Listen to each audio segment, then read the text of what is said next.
Police ने विकास दुबे का encounter कर दिया है, लेकिन असली सवाल यह है कि पुलिस को एनकाउंटर करने के लिए क्यों मजबूर होना पड़ा। जब पुलिस मध्य प्रदेश से उत्तर प्रदेश विकास दुबे को लेकर आ रही थी तो रास्ते में उसने एहतियात क्यों नहीं बरते। पत्रकारों को एक टोल प्लाजा पर ही क्यों रोक दिया गया। ऐसे कई अहम सवाल हैं जो आगे भी उठते रहेंगे। देखिए 8 बिंदुओं में पुलिस की नाकामी। पहला सवाल, पत्रकारों का काफिला एनकाउंटर से पहले ही चेकिंग के नाम पर क्यों रोक दिया गया।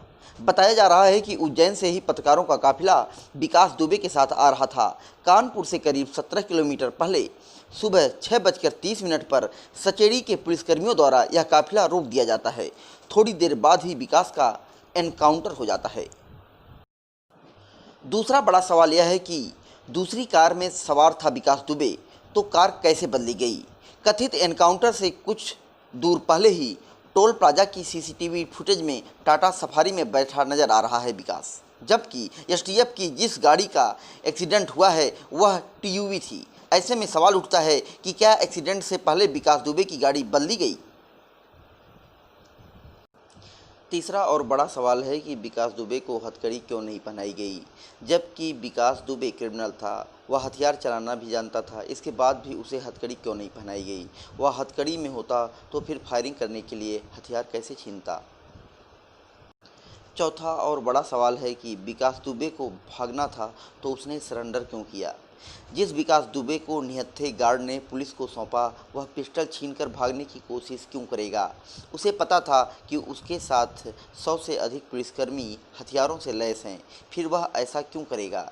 यदि उसे भागना था तो वह सरेंडर ही क्यों करता। पांचवा और अहम सवाल है कि पुलिस के पास एनकाउंटर का कोई वीडियो क्यों नहीं है। पुलिस के पास एनकाउंटर का कोई वीडियो नहीं होना एक बड़ा सवाल खड़ा करता है, जबकि यदि वह भाग रहा था या मारने की कोशिश कर रहा था तो पुलिसकर्मियों के पास इसकी कोई वीडियो होनी चाहिए, जैसा कि तमाम एनकाउंटर में पुलिस के पास होता है। छठा सवाल यह है कि विकास दुबे के एनकाउंटर से किसको फ़ायदा होगा। विकास दुबे के एनकाउंटर से उन लोगों को फ़ायदा होगा जिसके तार सीधे विकास के कारोबार से जुड़े रहे हैं या उनके लोगों से जुड़े रहे हैं। विकास दुबे के कई आईएएस और आईपीएस अधिकारियों से भी संपर्क थे, ऐसे में उनका भी बचाव होगा। विकास दुबे के एनकाउंटर से कई नेता और अफसर बेनकाब होने से बच जाएंगे। तो क्या विकास दुबे को मारने के लिए इन नेताओं, अफसरों और माफिया का भी दबाव था कि पुलिस को एनकाउंटर करना पड़ा। विकास दुबे को भले ही पुलिस ने मार गिराया है, लेकिन कानपुर में अभी भी माफियाओं की कमी नहीं है।